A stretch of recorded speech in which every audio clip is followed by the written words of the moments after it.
राधा वल्लभ श्री हरिवंश। आज हमारे श्रीमद् भागवत का 121वां पाठ है, जिसमें कि शिशुमार चक्र का वर्णन किया गया है।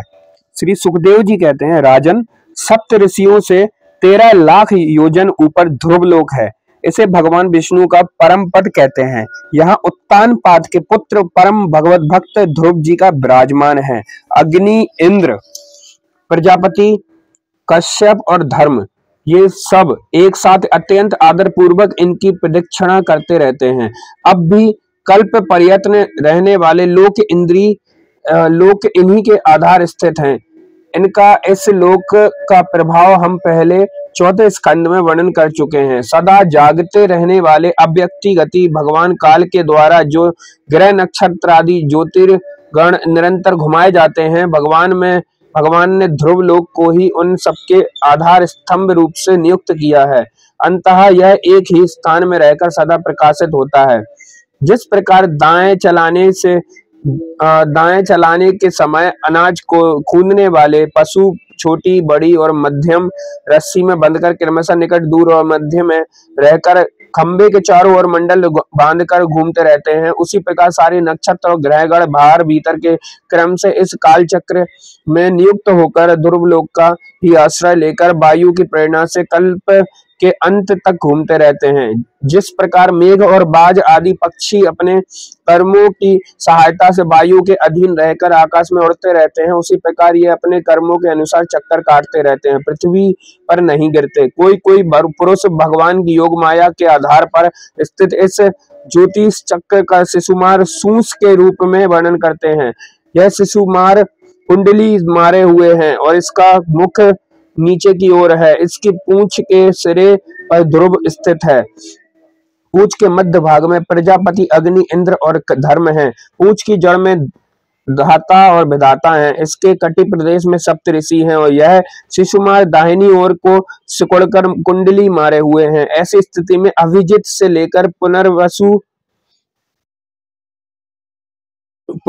पर्यंत जो उत्तरायण के 14 नक्षत्र हैं, वे इसके दाहिने भाग में हैं, और पुष्प से लेकर उत्तराषाढ़ पर्यंत जो दक्षिणायन के 14 नक्षत्र हैं, वे बाएं भाग में हैं।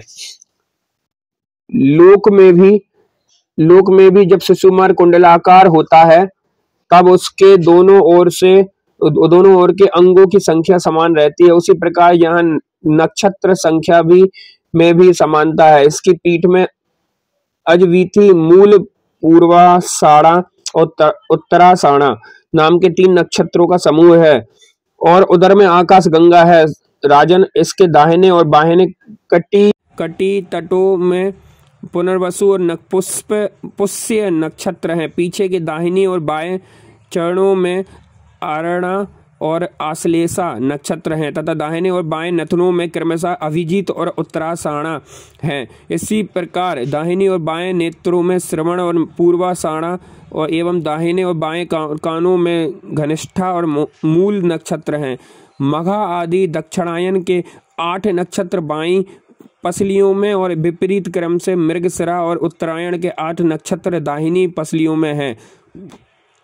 शतभिषा और ज्येष्ठा, ये 2 नक्षत्र क्रमशः दाहिने और बाएं कंधों की जगह हैं। इसकी ऊपर की थूतनी में अगस्त्य, नीचे की तोड़ी में नक्षत्र रूप से यम, मुखों में मंगल, लिंग प्रदेश में शनि, कुकुद में बृहस्पति, छाती में सूर्य, हृदय में नारायण, मन में चंद्रमा, नाभि में शुक्र, स्तनों में अश्विनी कुमार, प्राण और कान से बुध, गले में राहु, समस्त अंगों के केतु और रोमों में संपूर्ण तारागण स्थित हैं।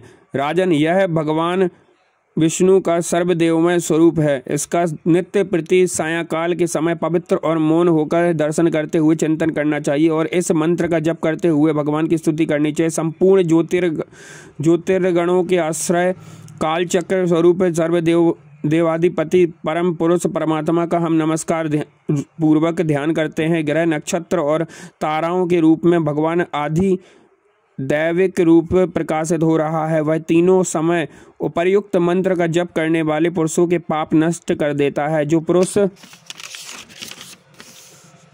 प्रातः मध्याह्न और सायं तीनों काल उनके इस अधिदैविक स्वरूप नित्य प्रति चिंतन और वंदन करता है, उससे समय किए हुए पाप तुरंत नष्ट हो जाते हैं। श्री कृष्णाम चरण अस्तु।